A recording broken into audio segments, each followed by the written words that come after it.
Way, my man. Yeah, absolutely. So, welcome to the show, everyone. Looking forward to this one. We're going to be talking National Farm Machinery Show. We're going to be talking Saturday afternoon light super stocks. Here with us tonight, we have blank time Grand National Champion Adam Spiegelberg.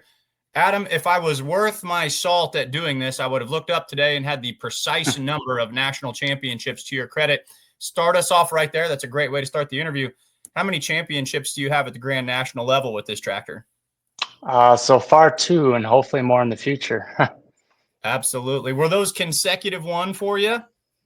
No, the first one was in 2019, and the second one was in 2022. And I believe 2021, I think we lost on a tiebreaker to Jason Hoopman.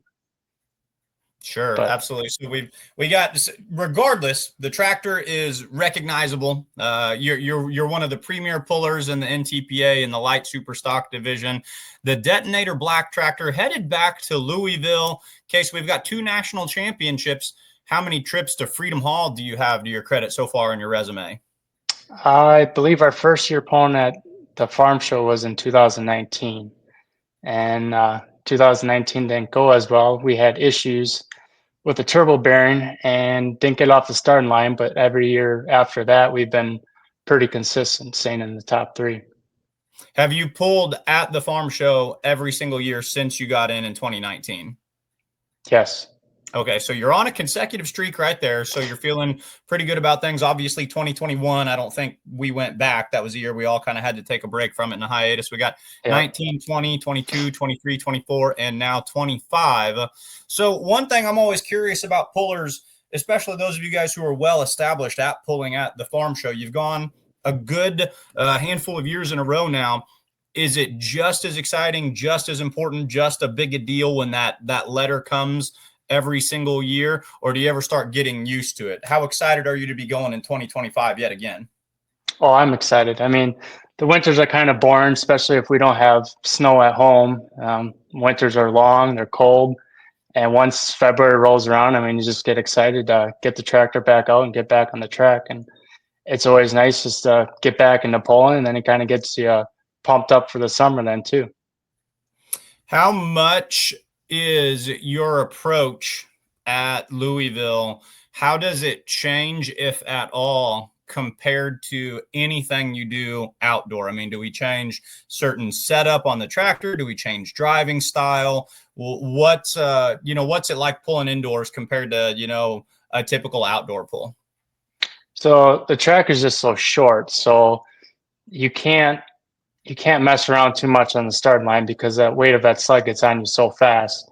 So it's pretty much, the sled's going to be heavy, and the track is always pretty good. So it's always a good hard biting power track. So we always normally have to have the drawbar low, and it's kind of what we normally run in the summer. The only thing that's really different is the weight is a little bit heavier at Louisville, but you pretty much still do the same thing with the drawbar.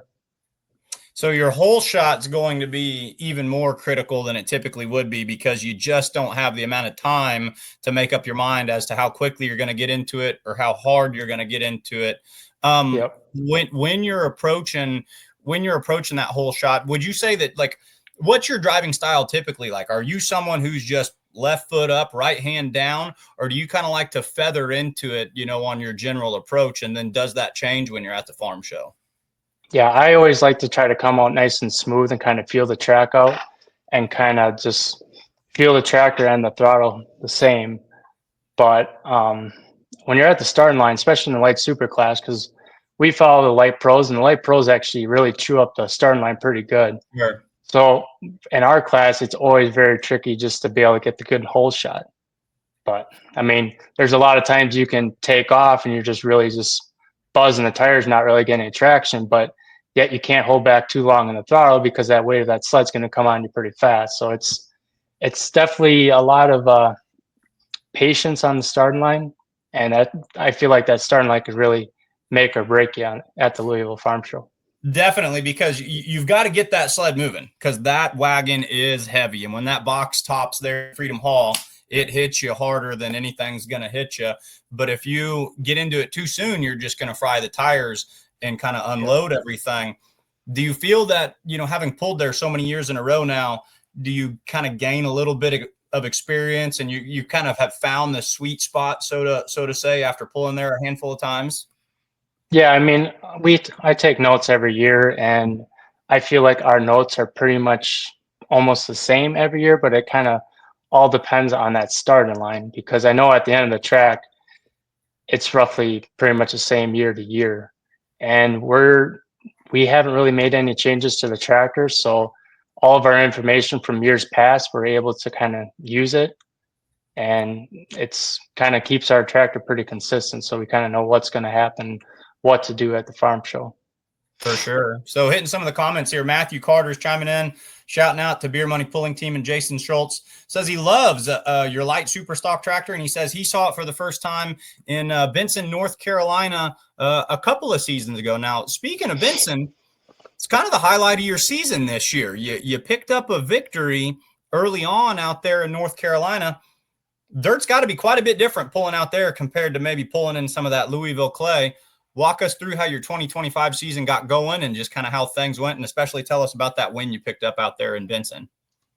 Yeah, so last year, actually every year it seems like Benson falls on my birthday weekend, and I end up getting the win the first night at Benson, and the second night I got a little too proud on the drawbar and end up slapping the wheelie bars a little bit. But the year before that, we end up doubling up and sweeping the weekend at Benson. So for some reason, it just seems like our tractor likes that dirt or what, I don't know. Just we seem to have pretty good luck there.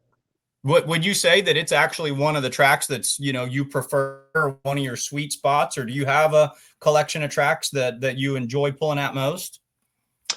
I mean, it's a bit of a drive to get out there, but I mean that Sure. facility is unreal. It is nice, and we have our data logger for our tractor. I remember the runs I made this last summer was my fastest run I made down the track for the whole year. I think we hit like 37 miles an hour or something like that, and it was a fun ride.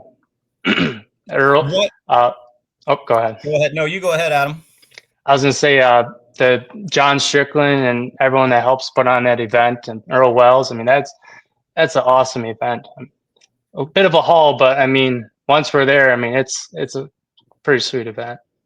Is there something about the way they build the track out there, or, you know, the soil composition that just suits your guys' setup? Or is it just one of those where you've had success there and now you just kind of, your mojo's working when you show up out there?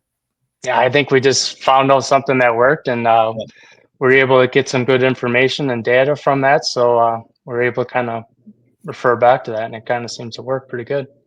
Perfect. So you mentioned it's quite a haul out there. So let's go all the way back. Before the show, we were talking about how your roots and your beginnings are really in the light limited super stock division.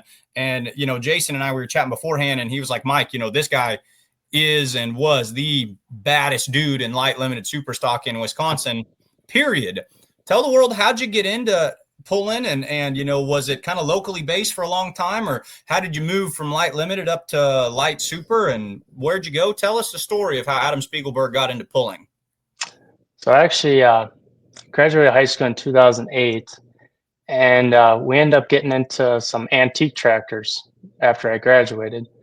So we started off pulling these hot antique classes, and I think I first started off with a Farmall M, went from a Farmall M, then to an Oliver 88, then led to a Massey, and gradually kind of worked our way up.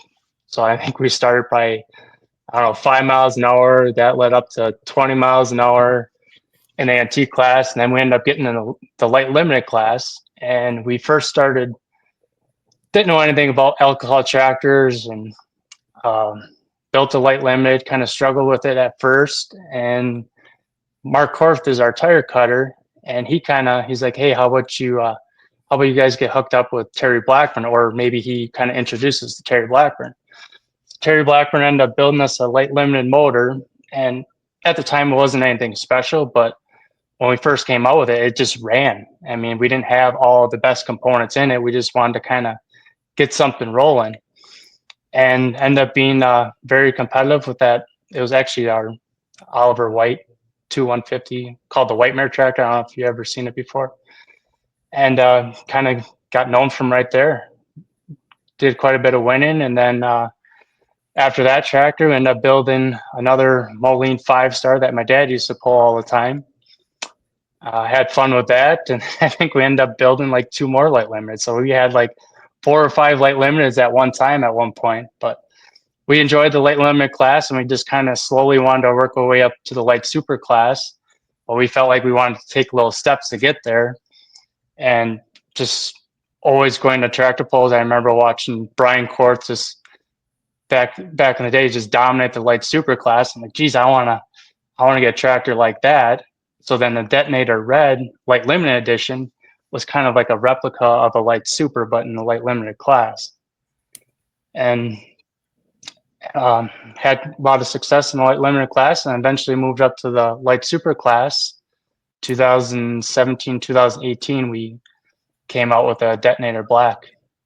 Made about 1 or 2 seasons on the Detonator Black, and we decided that we wanted to build another one. So then we built pretty much a replica, which was a Detonator Red that my brother Jordan pulled, which now the new owner is Brian Stramix. I think they're called it Red. Here is how hot, and here is how just folks out there, and Matthew Carter's got an awesome question, and we're going to talk about it in just a second. Here's how the bucking Broncos of the pulling world, you light super stocks are with your multi-chargers and, 6,200 pounds or whatever you guys weigh in at. The Schromick family purchases Detonator Red. This guy used to drive a 6-engine modified. It was like the last 6-engine mod there was that was out there. I was talking to him. He made a test pass in Paris, Missouri, just right after he bought it. And I was talking to him, and he said, this is going to be the only vehicle that I detune.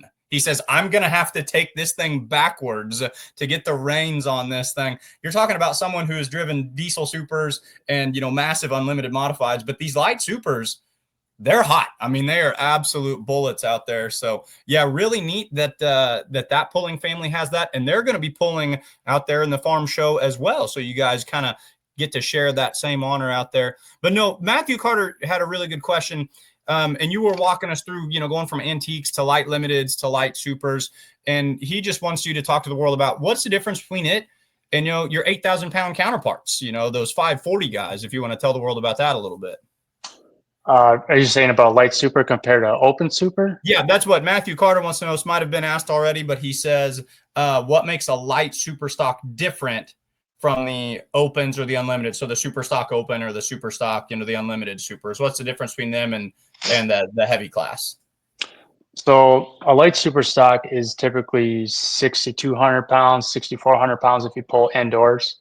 We're 504 cubic inch, and the open supers, what is the cubic inch? I don't know if they're up to 650. I think they're aren't they 540?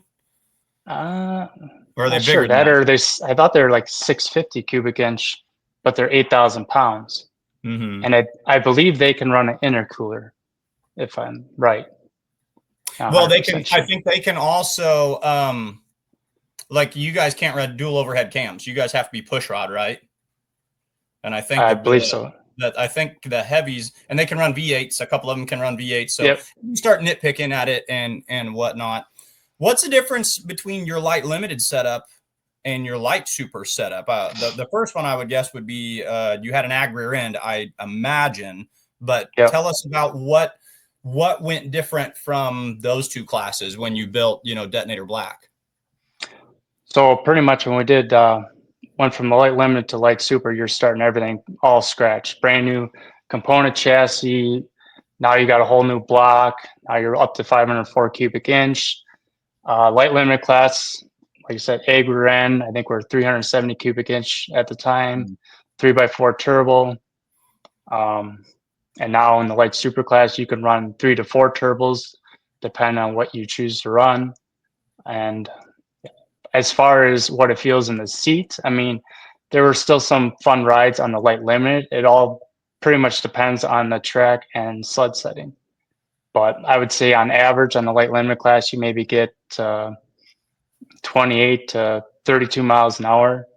And on a light super, you could probably get anywhere from 32 to maybe up to 40 miles an hour. but The just a the lot wheel more speed, wheels. Yeah, the yeah, wheel speed the is the wheel big speed thing. on the light super is remarkable. It's breathtaking. Yeah. Jason, you can throw that comment back up there again because I think that's a really good one for what we're discussing right now. The literal pulling videos says that he's watched the Blue Blazes light super stock, hard running light super, make several passes. Sometimes it really runs, and other times it hardly lights. And I almost hate to even ask you this question, but he wants to know, do you ever have any issues like that? Talk to the world about running an alcohol super stock. I think would be basically how you would answer that question. Yeah, so the alcohol tractors they can definitely be finicky. Luckily, Terry Blackburn and Blackburn Race Components have their hands in our tractor, and they are one of the best. And yeah, so I mean, fortunately, we haven't had really any issues, but a lot of it is on tune-up, depending on how much fuel you have going into them. I mean, if you run them too lean, you're just gonna burn it up and eat up a lot of parts. But I would have to say that as much as I like the light superstock class, I wouldn't say that we put on the best show at Louisville, because every time at Louisville, the weather conditions are always cold.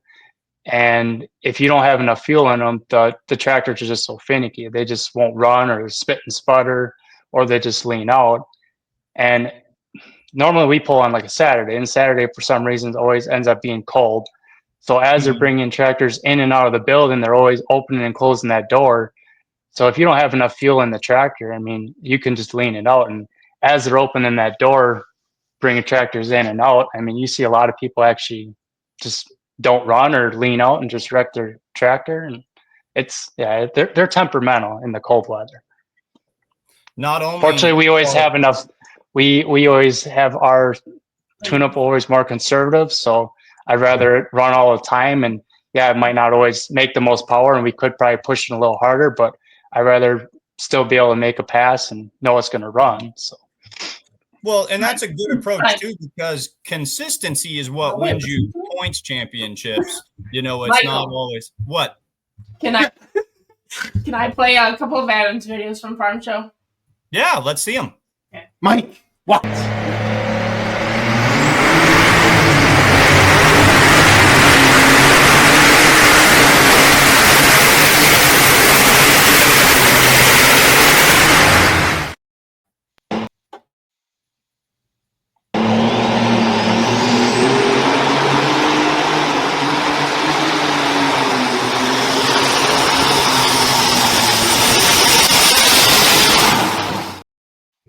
I think that ran good. I think he had enough fuel, guys, after doing that. That was pretty sweet.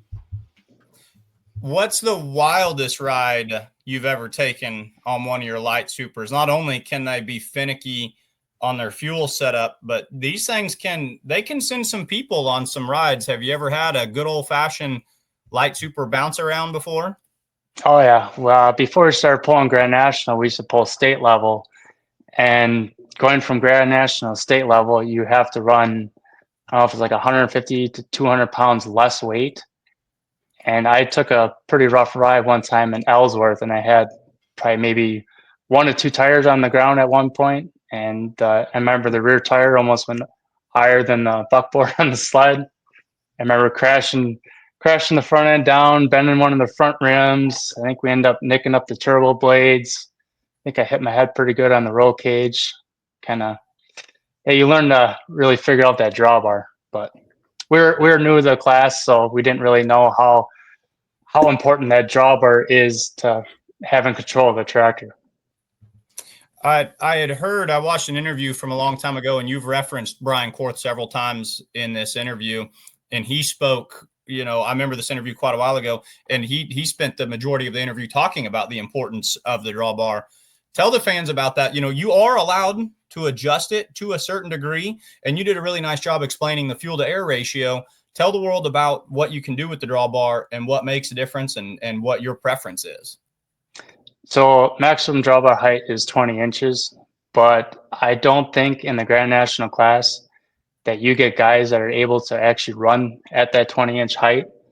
The tracks are usually really good. Maybe sometimes if you get on a poor track, you can maybe bump it up to close to 20, but most of the time you're pretty much down almost an inch or more or in between.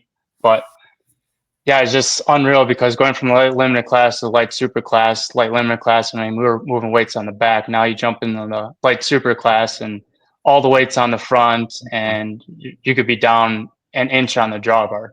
But what that drawbar does, that drawbar is actually what helps control the tractor, because you can have the best driver, the best engine, everything out there, but if you can't drive it and control it, I mean, you're not going to make it down the track. So that drawbar is pretty much makes or breaks you in our Well, and class. you talked about how, nobody puts weight on the back in your class anymore, but 20, 30, 40 years ago, this was pretty common. You'd see, pullers moving weights and throw some on the back for a power or for, a looser track, and on the front for a power track. The drawbar, that's if you ever were on a position where you'd have had that old school mentality, of, oh, well, throw one on the back. You don't throw one on the back. You raise that drawbar just by a little bit, and it creates that fulcrum point and draws you guys down. But like you said, with these tracks they're building these days, you're putting everything out front and you're keeping that drawbar at a position where you can make a good, solid, consistent pass. So perfectly explained. That's fun to think about. Yeah. Nowadays, I mean, the tires, they grip so good, and the turbos nowadays are just getting better and better. So you're just putting more horsepower to the ground, and so you're adding more horsepower. It's not like we're adding more weight to the tractor. So now you got to get all that horsepower to the ground. So even though you have it, you still got to be able to control it. So you just pretty much got to make up for it in the drawbar. Would you ever, I'm going to go left field with this one. So light super stock, alcohol puller, we've got a smoke blower sitting over here in the bottom left-hand corner. Would you ever find yourself sitting behind a diesel pulling tractor? Would you ever put a diesel in the light supers or cross over to the dark side and pull the super stock diesels? Or, are you and Jason going to do a handshake bets and trade tractors one of these days, one time down the track? I would drive one. I wouldn't say I would want to own one. It just, Boy Spiegelberg. yeah, I'll stick to the alcohol tractors, but I mean, it's impressive. I like all the smoke, but seeing the guys have to work on them all the time, and diesel and everything's black, I'm like, yeah, no, thank you. I'll stick with the alcohol. But if someone wants to maybe offer me a ride or do a little switcheroo, I mean, I'd be open to that, but not owning one. Jason, would you ever drive a light super stock on alcohol? I'm scared. They're like them and you guys, Adam, you and the mini rod guys, I feel like have the biggest balls of them all. Oh, yeah. Just yeah.